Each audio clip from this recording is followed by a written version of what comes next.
Bachelor degree holder in public administration and governance in UP Diliman. A fellow developmental leadership at Harvard Kennedy School in Massachusetts, Whoa. USA. Talaga?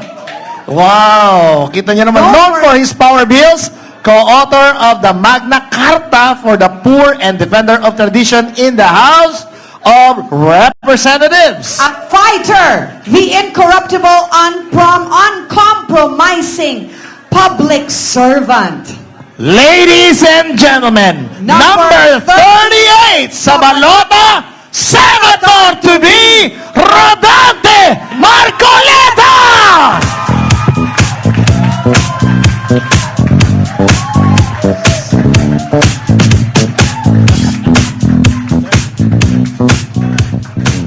Sir?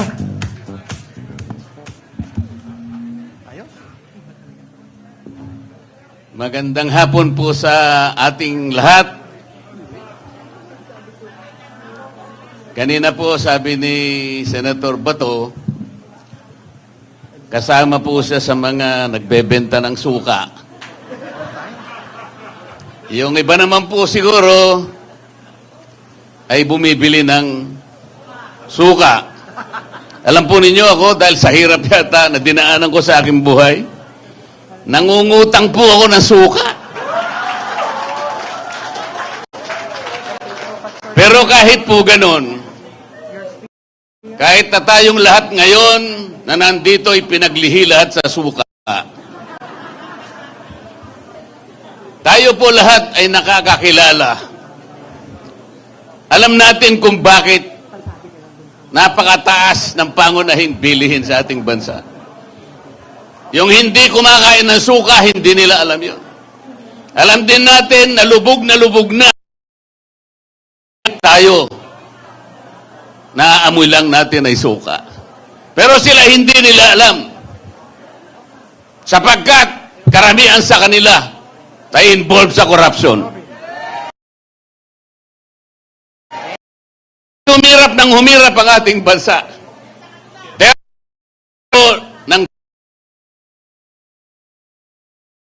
Tingnan po ninyo ang budget nyo ngayon. Budget natin sa taong ito, 6.325 trillion. Pag tinanggal mo po ang 30% dyan, ang dapat na national spending lang natin ay 4.5 trillion. Yun lang ang kailangan natin. Ano yung kanilang projected revenue? 4.8 trillion pesos. Alisin mo yung 30% na corruption, dapat 5.5 trillion yun. Sa mga tweet, ang gross revenue natin, kung wala ang corruption, will be 5.5 trillion. National spending, walang corruption, 4.5 trillion. Meron tayong surplus na 1 trillion pesos. Baligtad ang nangyari. Ngayon po, ang ating deficit, projected deficit, 1.5 trillion pesos.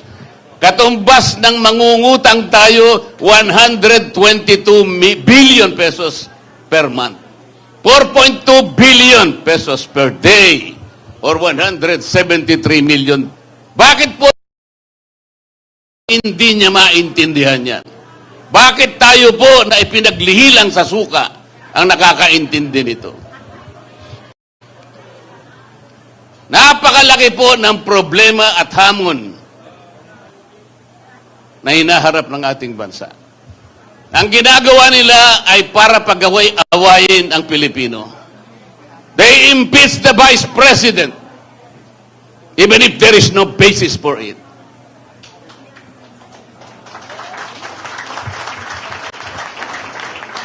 Tama po yung sinabi ng mga kasama ko.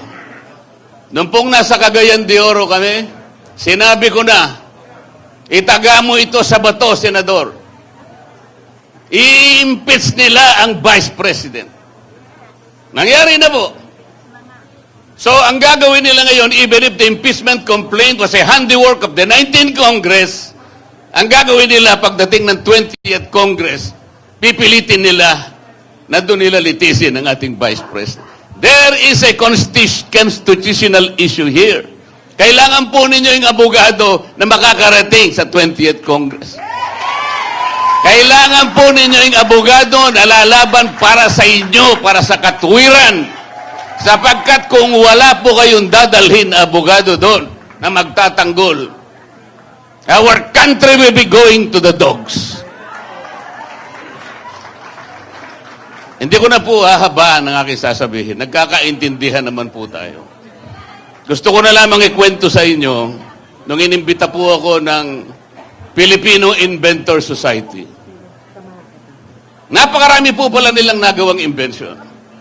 Ang Pilipino pa lang nakagawa ng karaoke, ng yoyo, ng bamboo incubator, ng 3-in-1 jeepney, ng isang unsinkable portable boat, ng isang laser acupuncture device. Napakarami po. Pati pala banana ketchup, Pilipino pala naka-invento. Ang sabi ko po sa kanila, bakit hindi kayo naka-invento ng isang aparato na kailangan natin, lalong-lalo na sa panahon ng eleksyon? Katulad po ng isang scanner, na kung saan yung pong kumakandidatong senador ngayon, 65 yata silang lahat. Padadaanin po nyo sa aparato na yan para makita natin kung sino yung qualified. Madali po yun ng ating bansa. Padaanin po yung 65 na tumakbong senador. Maniwala kayo sa akin, kapag kayong naimbentong aparato na yun ay matino, alam po ninyo kung sino lamang ang lulusot doon? Ito pong mga kandidato ng PDP laban. Lahat po ay re-rejectin ng aparato na yun. Maniwala kayo sa akin, sapagkat yung aparato na yon ay ginawa sa suka. Salamat po. Oh!